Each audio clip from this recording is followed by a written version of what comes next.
2 years ago, we had the Oktoberfest special, and on that particular corner, on that weekend, there were as many as 3,000 people crowded on to the area. They might as well have beer tent there. It was very attractive afterwards, because I love blue and red containers strewn all over. One of the things we offer suggestions, it's called mass transit, it's called Park and Ride. All right. We are besieged by every community on the outside of the city of Crosse. Some people think there are 50,000 people here. There aren't 50,000 people here. When the college is running full, yes, we have probably about 45,000 residents of the city of Crosse. And yes, our taxes are impacted greatly. I have a small house, as one of the other people said, and that house is constantly being trespassed, things stolen off my porch. They park in my driveway every weekend, and probably because of a lack of enforcement. The cars are parked right up to the corner, right up to the end of the driveway. I believe that with all of our institutions here, we're not getting much help from outside the city, because it is one car, one person coming in constantly. We have a problem. I think it's a good start. I agree almost wholeheartedly with the proposal. Thank you, sir. Karen Clements.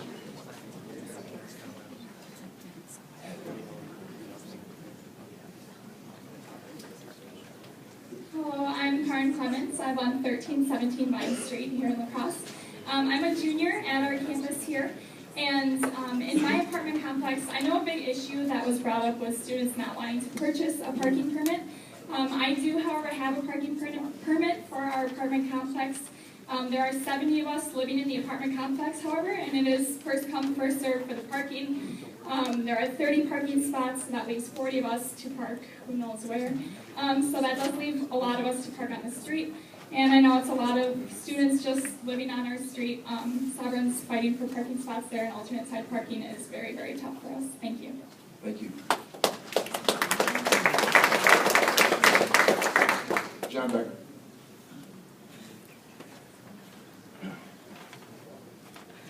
I'm John Becker. I currently serve as the local affairs director here at UWL. I'd just like to say thank you for everybody that showed up tonight. So by making all these city streets to our parking, commuting students will be forced to move their vehicles too frequently. We're here to learn. We're here to get a higher education. That's our main priority. If we have to be concerned about running in between our 10-minute separated classes just to move our vehicles, it's of great concern to us. Also, I like to think our campus makes a positive impact on the Crosse community. We are residents here as well, and we volunteer in the community, and we have jobs here as well. So by restricting our parking and overnight parking, many students will be restricted to the jobs and the volunteer opportunities that they can access. And many of us live with more than 2 people, so restricting the permits that we are allowed to have also restricts us greatly. So thank you. Thanks, sir. Bill Harden.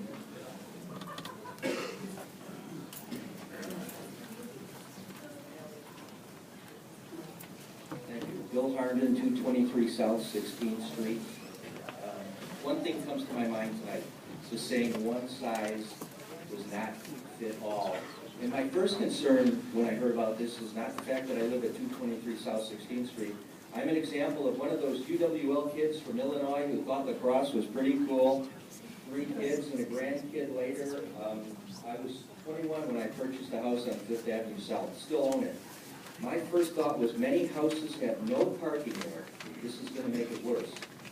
Now the next statement I'm going to state is, and I tried to soften this a little bit, as a former council member, this could be the worst recommendations I've ever seen. They're very divisive. I want to give reasons for people to live here, not reasons to live everywhere else. That's what I'm here tonight. Thank you.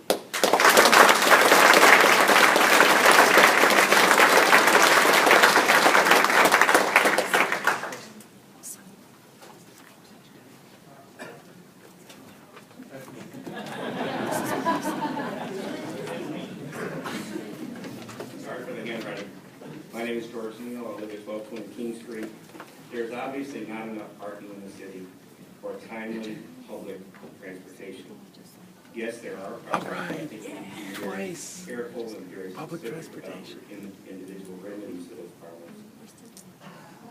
Traveling around the country and around the world, traffic in the city indicates a vibrant city and a alive city. This is a good thing for us. With limits that we are talking about imposing on the city, I think we need to be very careful about unintended consequences. One of which, for example, might be students visiting other friends, partying a little bit on the weekend, and now having to move their car after the party. This is not a good thing. So I'm against this particular recommendation and suggest that we revisit other possibilities. Thanks, sir.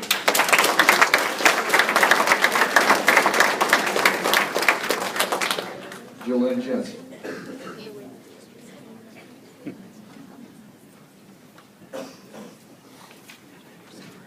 Thank the committee for listening to all of us tonight. We do appreciate this. Currently, 206 South 22nd Street, and currently we don't seem to have any parking problems. We're fairly close to the university, but so we're far enough away, I guess, where we don't seem to have the problems. But we're concerned that we will have some problems with summer and the alternate side parking, moving our cars when we prefer to bike, and we like to keep our car just parked where it is most of the summer, and we prefer to walk as well. So we would like to ask that you please reconsider the idea of imposing all of these 4 proposals for the whole city when each neighborhood has very unique needs, and we should address those particular needs more directly. Please work more closely with the problem areas, work with the businesses, the schools, the churches, the UWL to create solutions. It seems to be a little overzealous of a solution to impose this citywide. But thanks very much for listening.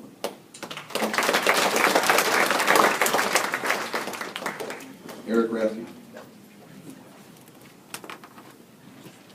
Eric Radke, 2021 14th Street South. Something comes to mind in regards to the other cities that are cited in the handout to push this. If Jimmy jumps off a bridge, doesn't mean I have to. My mom always said to me, we don't need to do it because other cities are doing it. That's just ridiculous. And the reason this has been so crazy and we got all these people here is because it seemed as though it came across as a foregone conclusion. Some of the quotes that were in the reports, like, oh, we need to follow rules, that's just the way it is. I mean, come on. Public safety issue is always used as an excuse for government to usurp rights and regulate us into oblivion. We need to stop using public safety. I'd like to see the stats of people getting injured because of parking. Okay, you don't have squatting rights in front of your house. It's a public street. If you have a problem, build a driveway like you're intending to force all others in the city to do. We don't all have two-lane driveways to go in and out. That's it, thank you.